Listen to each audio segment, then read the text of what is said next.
What it do, y'all? This your man King Eric, the media assassin, coming at y'all with another video. Subscribe, hit the like button for me. And I titled this for this reason. The first two house parties are straight classics. The rest don't matter. I said it. The rest don't matter. Every other house party, including the third one with Kid and Play, it don't count. To me, it don't. Now, the first two house parties, to me, are straight classics. Especially the first one. The first one was monumental. You had the comedy, the fun atmosphere, the actors. You had fresh actors bringing a fresh feel, like Martin Lawrence, Full Force, the late Robin Harris, A.J. Johnson. Well, both of them, Ezell and Shireen. Tisha Campbell. That is probably still one of the most fun movies I ever watched. And I still watch it this day. Whatever come on TV, I just gotta watch it. That's just me. I got the joint on DVD as well. The jokes still hold up. It wasn't no hustler shit. It was about teenagers just wanting to throw a party, which is dope. And it had so many dope moments back then. They had the infamous rap battle between Kid and Play. It had the Full Force and chasing Kid all over the neighborhood. You had the breath jokes with Martin as Bilal, Shireen fine ass. Then you had the dance-offs. Crazy. It was a classic. I can't think of anything bad about that movie. Then Kid getting his ass whipped by Pops in the end. That was the icing on the cake right there. The second one, a lot of people didn't like, but I liked it because it took a more responsible, serious tone with Kid going to college. You know, Play still being played, but Kid going to college and him trying to pay his tuition. He lost a check and he also got scammed. So he had to pretty much work it off to pay his tuition to get into college. But what I liked about it, he was learning more about pro-blackness. The soundtrack itself was dope. I mean, the party itself, it lived up to the hype. You still had the same actors aside from Shireen. You know, Shireen, she went ahead and got knocked up having Jody, so she couldn't make number two. But you still had Tisha Campbell up there. You still had Martin. You still had Full Force. You still had Kid and Play. You still have the white rapper go by the name of Cameron, Kamron, not Killer Cam, but Cameron. He was pretty funny in his role. But the party itself looked like it was a pajama jammy. The concept was dope. It felt like, damn, you gotta be there. Then you also had the fun moments that was represented there. You had the Boys the Men music. They got a big look on this. This movie was actually my first introduction to Boys the Men.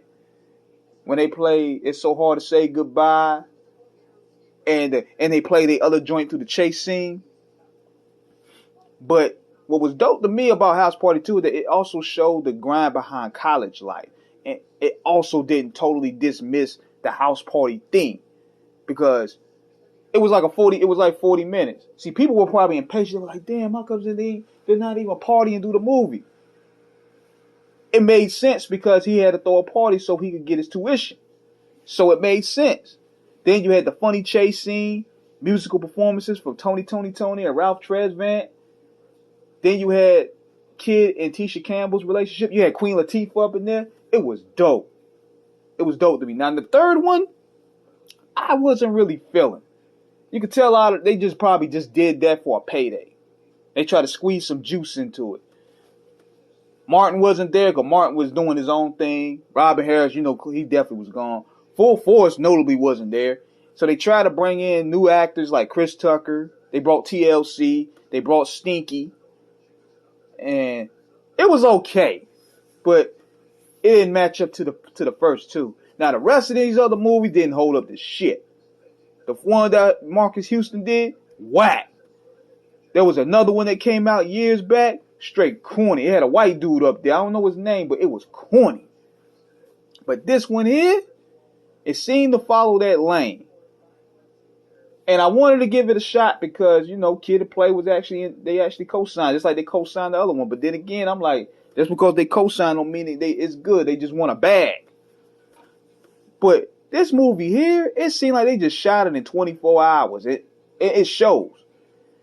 Then the jokes wasn't even hidden. You could tell that the jokes was written from a perspective of new black lingo.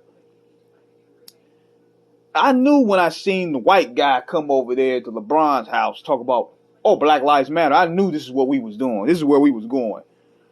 So it had that corny black Twitter woke verbiage around it. And the chemistry between the new actors wasn't really hitting. You could tell they were trying too hard. The jokes itself seemed like they were written by social media comedians. Like, you could tell by the buzzwords they use. That's what's suffering from a lot of black comedy today.